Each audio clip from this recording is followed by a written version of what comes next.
Hi, thanks for joining me. I'm Vicki Baird, and I am by label a professional coach and also intuitive, and started my business through giving intuitive readings and still offer that. And yet it takes on the form of being more connective and coaching. And this is my annoying cat, Leah. And I am talking to you today because I have had a request from new people in my life who are coming in as a result of the podcast. And they're asking, like, what's your path? What's your process? How did you get to where you are today? And I never find this all that interesting. So when a few people asked about it, because I've lived it, so when a few people asked, I figured, this is a good thing. So if you're watching this on video, I am doing it from my living room because I figured if we're going to get to know each other, you should know what my couch looks like and the pictures behind my couch and my cat. So the process of understanding my intuition and even knowing what it was, I know it started very young because I have memories of accessing it, and I had a nickname as Know-It-All as a child, and I didn't know why I knew things. I thought it was common sense. I thought everybody had what I equate to be or describe as my movie screen, which is what shows up right behind my third eye, right behind my forehead. And it just gives additional data. And I thought that everybody had that. So I would, point out what I thought could have been different in our lives that didn't go over well. Or I, would say to my siblings that I knew where they had been, even if they didn't tell me. And I just kind of brushed it off. I never thought of it as anything unique, again, because I thought everybody had it.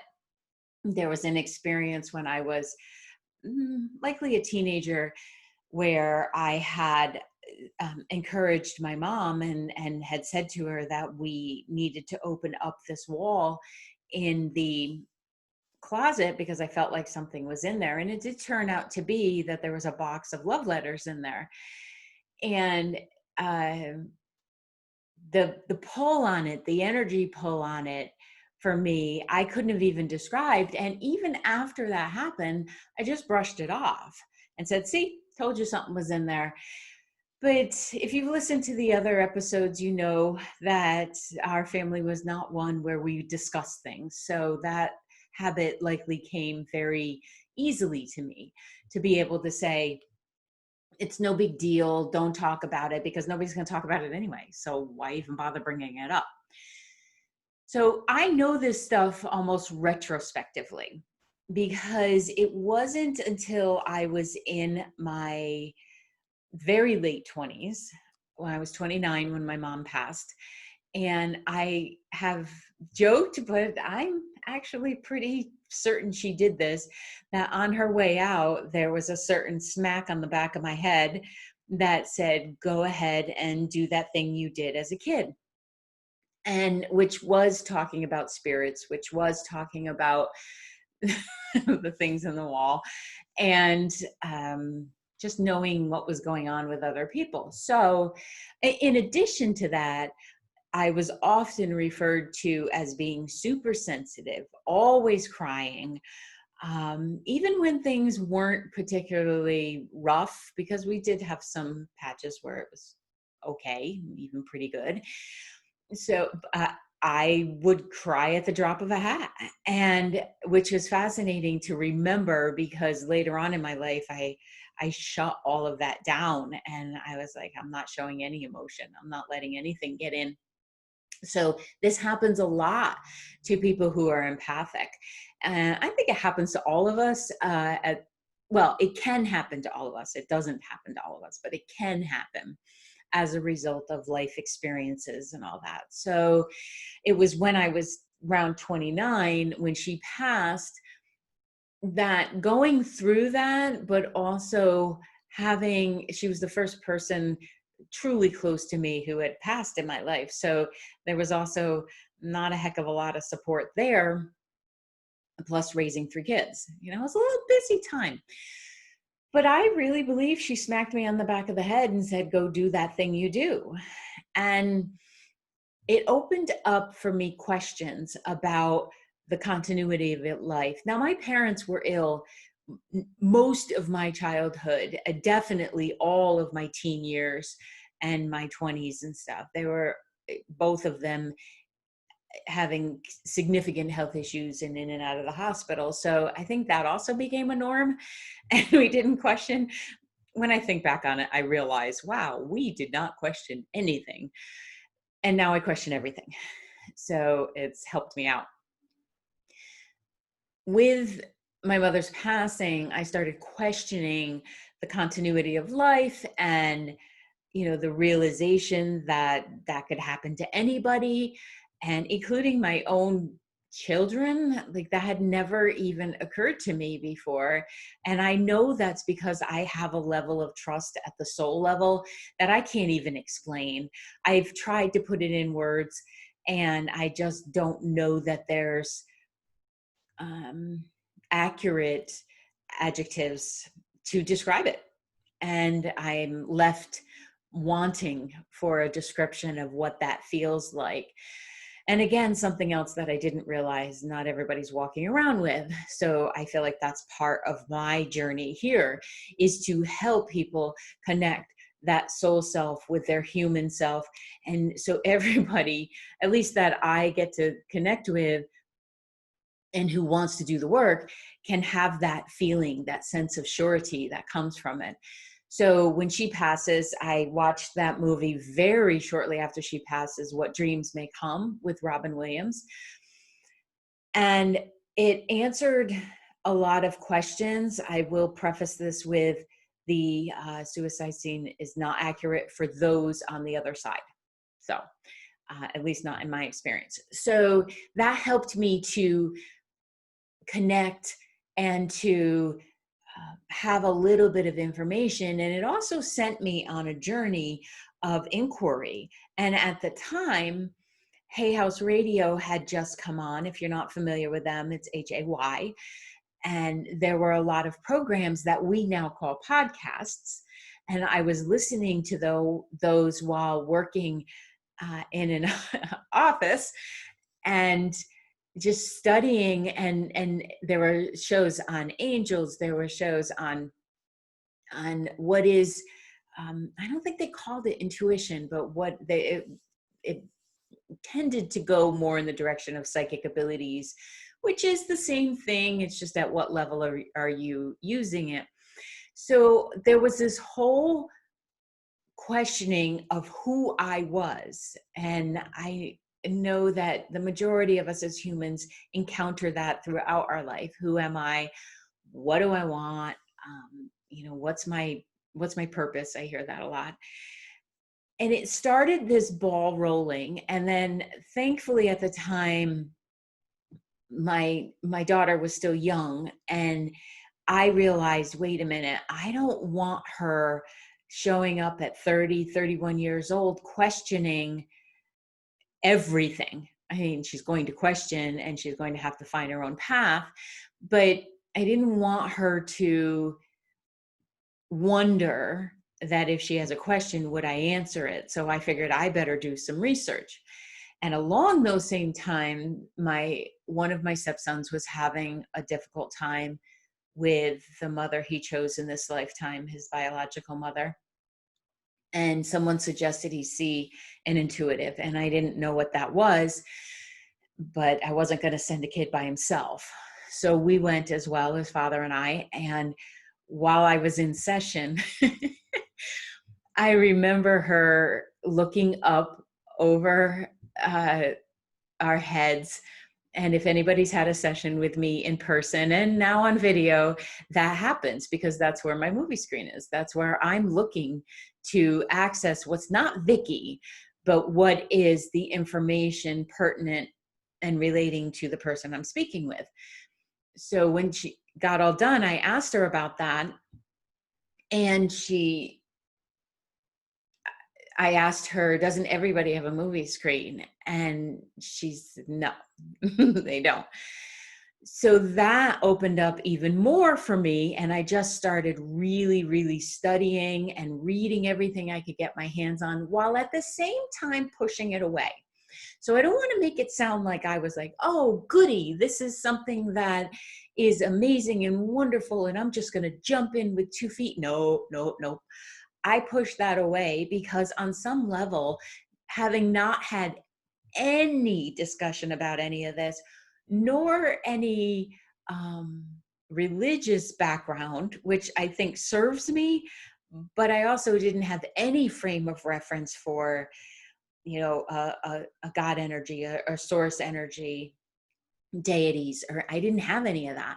And I'm in retrospect so grateful, because it helped me to create my own understanding and my own belief systems, while still taking into consideration other people's information, of course. So I started studying, and I wasn't thrilled with it, but it did explain why my heart would feel like it was squeezing so hard if somebody was hurting, or if I felt like someone was lying to me. Because I used to tell my kids, I can handle anything you throw at me, and I did, but don't lie to me. When you lie to me, I can feel it. I know it's off, and then I lose respect. And I don't want to lose respect. I will handle anything. Just shoot me the truth. They were kids. Of course, they didn't shoot me the truth. Still don't. But at least it helped me strengthen my BS meter by raising some children. So going through all of that process, I was so torn. And I bring this up because I see this in people too, but also in total transparency. When you see me now, I have 20 years of absorbing this. I have 20 years of the push-pull, of develop more, open up more, learn more. And I don't freaking want that. Why would I even go there? Life is complicated enough. So please know, if you're going through that experience, that it's completely appropriate. I think it's even part of the process, because if you go in completely blinding faith, you may be led along by those that have less than stellar intentions. So as I'm learning this, and I'm realizing, and I'm understanding and taking classes about energy modalities and Reiki, and I had a couple family members that had already taken some courses, so I could ask them. When I was doing that, I was looking for mentors and teachers. I felt like there's got to be someone that I can learn from. There's got to be someone who's already traversed this, that can help me understand not only what it is, but who am I? What am I to do with it? Am I to do anything with it? Maybe it's just part of my own expansion. Maybe it's just part of what I've promised my soul I would learn. And I do believe that's true. I could not find teachers. I tried. I even tried a few, because I thought that it would, it would just move me along exponentially.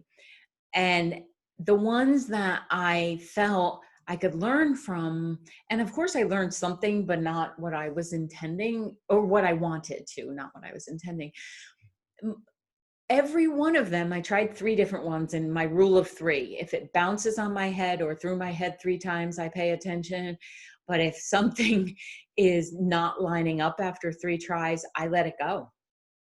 And rule of 3. So I tried 3 different people, and every stinking one of them said to me that I had to develop my intuition, and I had to learn how to balance chakras, and to read energy, and to communicate with my soul, my guides, and source.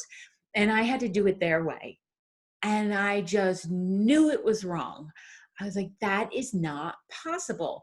We are all amazing individual beings. I cannot read perceive energy the way you do, because we all have different paths and journeys that got us to where we are. And we all have a different level of soul growth. So whatever I've gone through in previous lifetimes and learned, I've brought with me. And that doesn't mean that I'll read any, better. This isn't about pedestals or leveling up. It's just, how does it happen for me may not be exactly how it happens for someone else. And I'm proud of that I stood my ground, because even though it left me in a confused and lonely space, it also began my, I think, ethical journey in all of this, so that when I began teaching, I will preface it with, I cannot read the same way you read. You will not read the same way I read. We all perceive energy different. I can give you the tools. I can most certainly lead you to your abilities, but I can't do it for you. And no, nor should I. That's just taking power. And that's not what I'm about. I want to share that and have everybody stand in their own. So as I'm going through this process of understanding, I'm also volunteering, working, marriage, raising kids, and all that entails, and just looking for some kind of balance in the world. And that's what energy, intuition, and my connection with my soul does for me. It gives me balance. And I believe that if there's sadness or depression, or not clinical depression, but if there's a separation from our soul self, it creates a loneliness, because we're craving who we are. And that's what I was looking for. And it could be said that, given how much energy I was giving out, that maybe I was just looking for self-care. Sure, part of that. But mostly I feel like I was looking for that, knowing that all of our souls have, that we have abilities beyond our five senses. And that since it was the first sense in intuition, your first sense, that I should be paying attention to that. So all of that is a way, or my process through. I happen to be someone who asks a lot of questions in my head, not necessarily out loud, but I ask a lot, I research a lot, and I just want to know, because I think curiosity is part of our soul too. And it's a lot of fun. As I'm working, I had some lovely ladies point out to me that I would often comment that if my head hurt, our boss was changing the business, and if my stomach hurt, somebody was getting fired. And I figured, wow, I'm a whiner. I am someone who's always complaining about my head or my stomach, or, and then my common sense head said, you need to look at this and see if it's something to take care of. But they had been keeping track, and it turned out that my track record was really accurate. And I'm so grateful to them, so grateful, because I don't think I would have thought to gather evidence. I don't think I would have challenged that, at least not at that point in my life. And because they did, because they were looking for the proof or some connecting fiber between the two, unbeknownst to me, it was like not a complete double blind, because they knew they were keeping track of it, but I was in an experiment I didn't know I was participating in. And I'm so grateful, because it gave a validation, even if I didn't know what to do with it. And then I decided I might want to start paying attention to this. So that meant direction in life or helping friends out. And that's how my business started. Because as I was talking about this to my friends and excited about it, I also learned about oracle cards, and someone had gifted me a package. Actually, it was one of my older sisters had gifted me a package, and I left it on a shelf for a couple years. and then decided to get it down while on vacation and do some reading around it, and then offered, I have still friends to this day, a wonderful friend, Maureen, who was completely open to being the guinea pig. And we've grown and learned so much together over the last 19 years, something like that, that I'm so grateful because, again, like those other ladies, I had someone in my life validating back to me. And that's what I try to be for others too. Even if I won't tell you how you're wired, part of my role, I think, is to support in the confusion that happens when you start listening to your intuition, because it can at times feel like it's necessary to consult a mental health professional. And there have been times where I have not only questioned that, but I've actually consulted them. And thankfully, no one took me away. But in learning how to decipher and to synthesize all of this information that comes in for me, I had to figure out, and I think in due diligence had to ask if it wasn't something I was making up. And thankfully it's not. And as much as I have a very imaginative being, I'm very serious about what comes in from me through my intuitive sense and from spirit. So as I'm going through this, and I have a friend and thankfully a supportive husband as well along the subject, even if he didn't want to necessarily do it, he was supportive of me studying it and questioning and all of that. So word got out that I was doing these card readings. So I did them free for a few years. I just thought it was fun. I didn't think of it as a business. And then it started expanding. And then people who weren't here started asking if I could do readings for them over the phone. And I thought, okay, that's safe. That's fun. And I would work all day and get the kids situated and then go upstairs and do some sessions. And it developed from there, all the while trying to find balance in life. And I really want to express that there is no rush on any of this. So when you're developing your own and trying to understand, did I just hear guidance or am I making that up? Have I even asked myself that what I feel, what I know, do I have the energy or the time to do this? Please know that there's no race. There's no finish line. There's nothing that we are pushed to do or expected to do or should do or supposed to do. Hear all those guilt words? Those are all guilt words. Don't do that to yourself. Because as I went through my process, let me save you a couple years. As I went through my process and I realized what was happening, I truly felt like, well, if I can do this, I should do this. And there were some times where I didn't freaking want to. I didn't want to know about other people's pain. I had enough going on in my life. I didn't want to feel it or even process it, nor did I want to help people process it.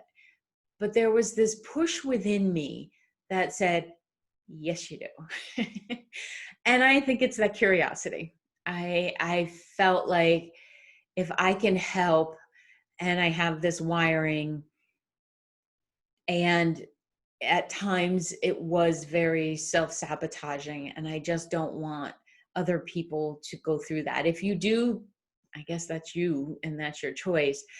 But that's where learning how to process energy comes in handy, because then you can become observational of it and not absorbent. I was Bounty paper towels, the 12-pack with the quilted, pretty designs on it. I absorbed everything, and I thought I had to, because again, I couldn't find the mentors, couldn't find the teachers. So fast forward, I'm doing readings. I quit my job, my full-time, paid the mortgage kind of job, and jumped into doing this full time and worked all word of mouth. There wasn't public, there wasn't social media at the time. There was email list. I eventually got one of those together 10, 12 years into it, but it was all word of mouth. And I'm very proud of that. And I work, even though I have a social media presence and this podcast, word of mouth is still my most endearing connection.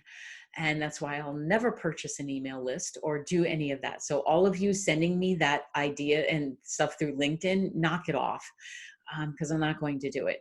I want people there and here authentically, or I wish you well.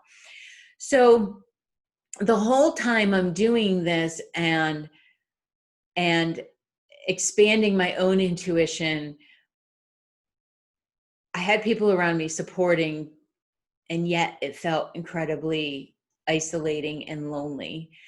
And that is an aspect of developing intuition. And I want to be transparent and very clear about that there will be times where you feel a disconnect, and maybe it's from a certain person, maybe it's a group that you belong to, but you've outgrown, and which I hope you celebrate yourself and give yourself a high five.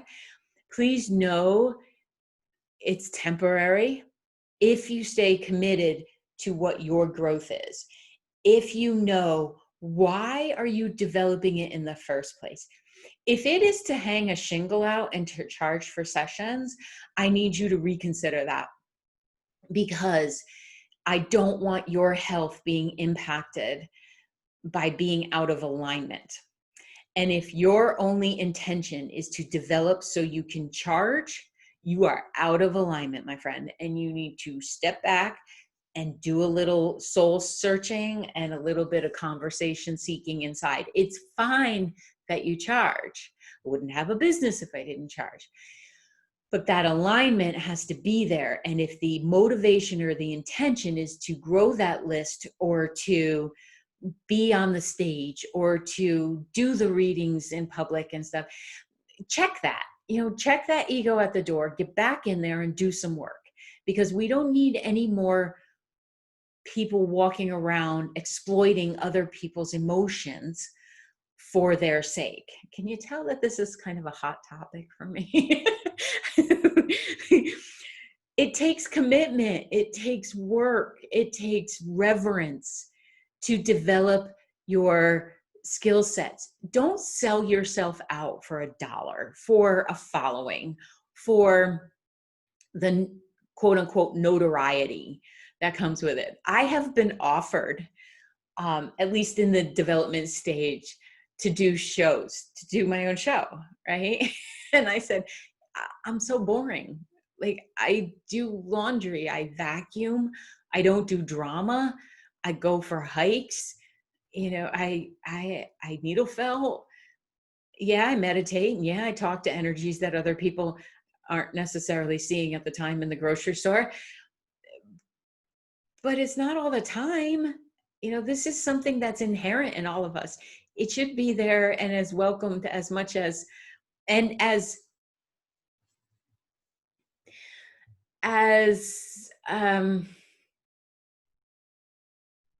expected, as normal, as natural as taking a breath. So as I dig down, and developing your intuition takes grit. It takes integrity, I think. And grit is in the word integrity. So combine the two. It takes wanting to commit to your own energy field before others. And most won't tell you this. Most people will say you do it to help others. You're empathic so you can help others. You have ability so you can help others. And I call bullshit on that, because we are all here first and foremost for our soul's journey. Our soul's journey. Everybody is here for your individual soul's journey and learning. And it happens to travel around in a human experience that has other abilities. Not one of us came in altruistically. We didn't. We need to get that out of our heads. And then maybe that'll help us stop putting people on pedestals too. So with that understanding that I came in for my soul's journey, it keeps me in integrity because I want to croak knowing that I did the best I could. I learned, I made mistakes, I screwed some stuff up, but I did the best I could on in any given day. And when you recognize that, okay, I am here for me, it will alleviate any desire to be self-centered, I feel. Because once you give yourself that permission and you realize, well, hot diggity, I am here for my soul's journey. Well, what would my soul like to do? What do we want to do together? How can we help? How can we be of service? Let's get it lined up. Let's do this thing. Right? So the process of knowing that was huge for me as my husband at the time was ill and passing. 3 years before he passed, I saw it. I knew it. I knew it was coming. I didn't exactly know when. He had a near-death experience, and I thought it was then because I saw that. I felt it as it was happening. And even though I had told him beforehand, if that happens, I want you to find the light. I want you to go to the light. I want you to feel like you can. You don't have to be here for us. And then while it was happening, I was sitting in the waiting room at the hospital, and my daughter was with me. Our daughter was with me. And I made a face that she's familiar with, and you'll meet her on a subsequent episode because I've asked her to come on and talk about how it was being my kid. I'm a little scared, but hopefully it goes well. Hey, I have an edit button. I'll just take stuff out. But, and I felt him go. I felt that energy pull out, and he did crash, and they had a hard time getting him back, but he did come back. And then he refused to talk about it for a year. And then a year later, he posted on Facebook, of all things, that a year ago, I had my near-death experience. Meanwhile, the whole time he'd been denying it. So that process of feeling him go, I will admit in that moment, my soul wanted him to go. Oh, it so wanted him to be at peace and not in pain and everything. My human self actually said to him, get your ass back in that body. Get your soul back in that body. We are not complete. Get your butt back here. So that is an example of something, granted it's a big example of something that happens that isn't all flowers and isn't this amazing to develop your intuition. There's some really hard stuff with this. And along the lines, there's a peace that comes with it, that in knowing that, at least for me, that I know I'm eternal. I know that the Vicki Baird that's what I'm walking around in right now will be someone else in the next lifetime. I'm in no rush to get there, but I just know that, and I'm okay with it. So as he's going through this process and then did okay for a few years, I shifted my business from doing intuitive readings to coaching because like I've said in a previous episode, I want everyone walking around with their own sense of power, their own sense of surety of themselves and a belief in who they are. And I believe that to be possible. And I felt like coaching was a way to get there without, them people coming in and me telling them how great they are, and then they go and they don't feel that. So the ability to help people feel as great as I see them to be, oh, it's the best gift ever. It's the best gig ever too. And then through all this, I was teaching classes. I forgot about that. So I felt like I needed to be in and share whatever it is I know, all while knowing I don't know it all. My child self may have thought that, but my adult self knows differently.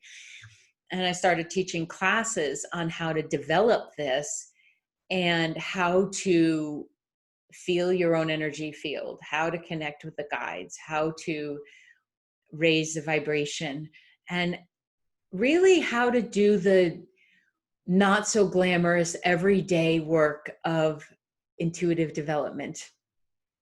And that went really well. And I'll be doing more of that online.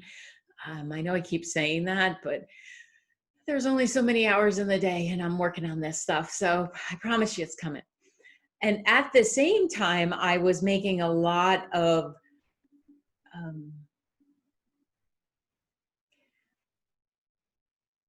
I was doing a lot of mediumship and connecting with those who have crossed. I still love the healing that that can bring. Admittedly, it's not where I find the most joy. And again, we need to be in alignment in anything that we're doing, no matter what we're offering as our skill set. I do believe that if we're not in truth, not only will business slow down, even close, it just doesn't feel good. So as Howard was passing, I, true confession here, asked if it seemed smart for me to use his passing in a way to get out of the mediumship part of my life and focus solely on intuitive coaching and teaching. And in true Howard fashion, he said I would be a damn fool not to use it. Well, it turns out I think that was an intuitive hit anyway, because it was so painful to be sitting across from people connecting with their loved ones when I had just lost the love of my life. So it ended up being truth that I didn't want to do it. And maybe it was an intuitive hit ahead of time that I was calling business acumen or something. But it hurt and it was debilitating to the point I called it widow's wail. I would like just cry in between sessions. And when I got home, because it just ripped that Band-Aid off over and over and over again, I needed time to heal. And this is the part I think that people miss in intuitive development and connecting with your soul and listening to that, is it will likely bring about change. It might shift you. It might shift your career in such a different direction that you didn't even see coming because of the opportunities it opened, or because of the new view you have on life. You know, maybe you've been in an industry where it was all cutthroat and it was all competitive, and you start listening to your own soul self and you realize that doesn't feel good. I don't want to be there anymore. It could completely shift and bring about a gift. So as you go through this process, I hope that you will embrace change as being a good thing and as being an example of expansion. I have a client right now, and I know people call it pivot. I don't really see it that way. I see it as pausing, taking in the information and deciding on a new trajectory. If necessary, maybe you just change up the focus of your job or your relationships. So through the process of therapy and girlfriends and working out and learning to run and all of that kind of stuff, I shifted my own vibration to a point where visiting that astral realm where we go when we pass, it's also where you go when you sleep, but where we go when we pass, it's not comfortable to me anymore. And therefore, this was a hard one. Some of my accuracy has left. And that is really hard for, I'm not a perfectionist, but I do demand a lot of myself in this realm. And that was really hard to reckon with.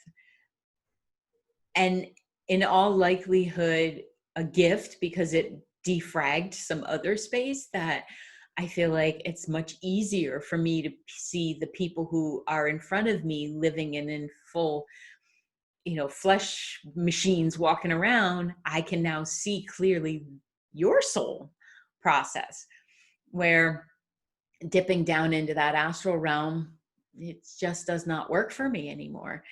And I still give visits. I still, if I'm doing a session and someone pops in, I'll give a message, but it's not the trajectory. And that's something that is difficult and is not made with little thought. It's made with a lot of thought and feeling and exploration. Anytime there's an expansion in somebody's business or career or relationship or life, and most especially for myself, I do consider the ramifications, and I consider the soul process too. But if I'm not listening to my soul and doing the work that I want to do, am I really helping?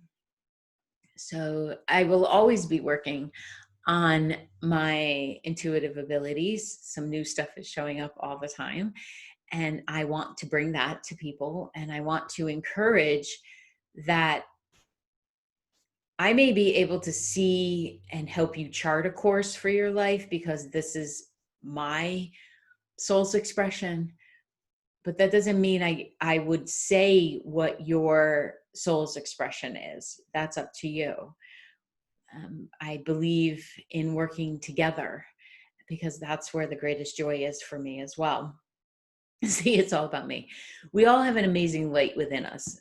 I can see that light and I can help to increase that light with whomever I'm working with. And then this is in personal relationships too, by honoring who each person is. There's no magic wand in any of this. There is effort and there is intention and I hope heart in it. So whether you want to make tinctures, whether you want to use this in your law practice because it helps you to guide people in their healing. Hey, whether you want to, I work for a couple corporations that I help them in their direction and to avoid big money mistakes and to hire good people. Maybe that's something that would be fun for you. However you develop your intuition, however you develop skills and ability, it's same as putting the time in for painting, or for crafting or for being a surgeon. I mean, you have to put the time in and the effort in.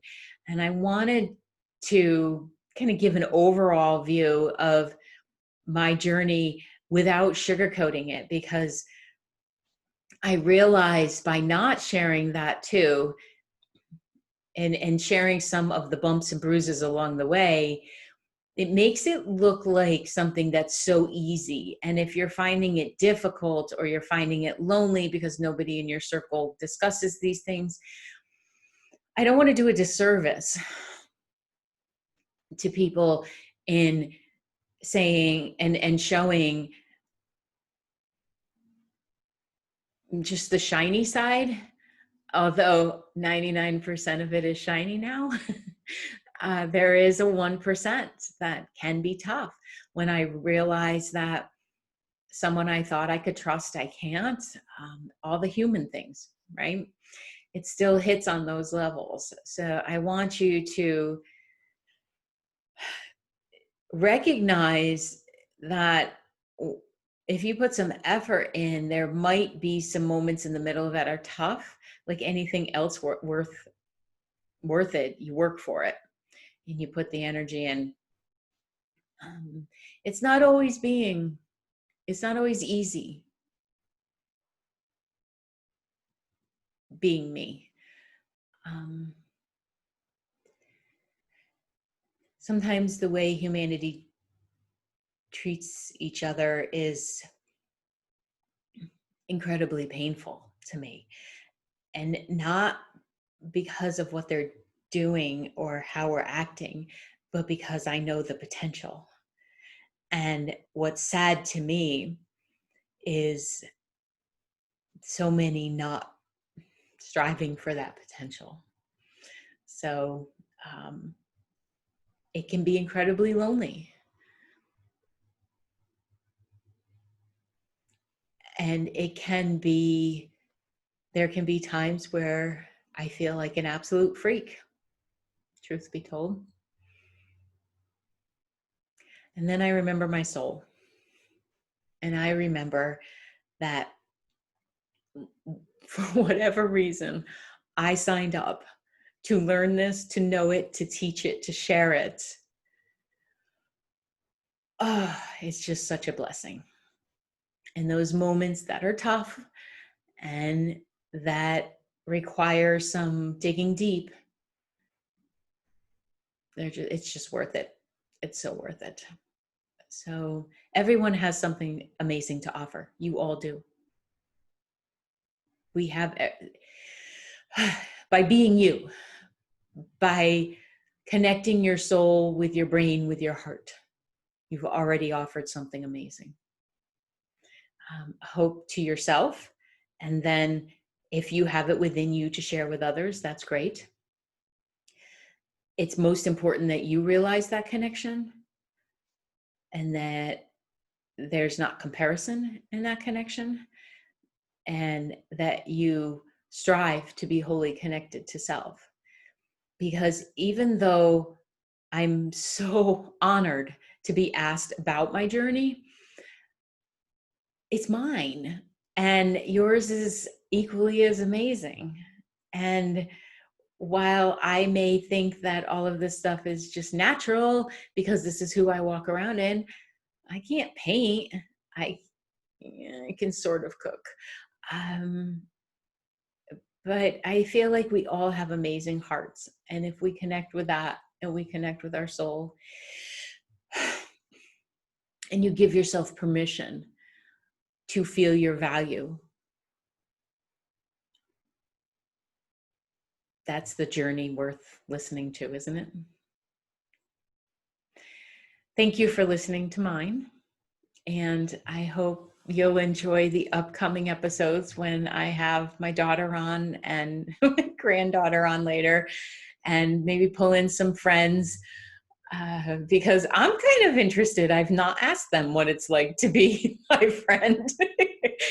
And I do have some very dynamic people in my life, so that could be fun. It could be revealing. There's not really anything to run to the Inquirer about with me. So that the good thing about total transparency is I'm not afraid of what anybody's going to say. If I wasn't at my best, I will likely take that accountability and responsibility. Thank you for sticking with me in this episode, and I look forward to seeing you in the next one. Take care.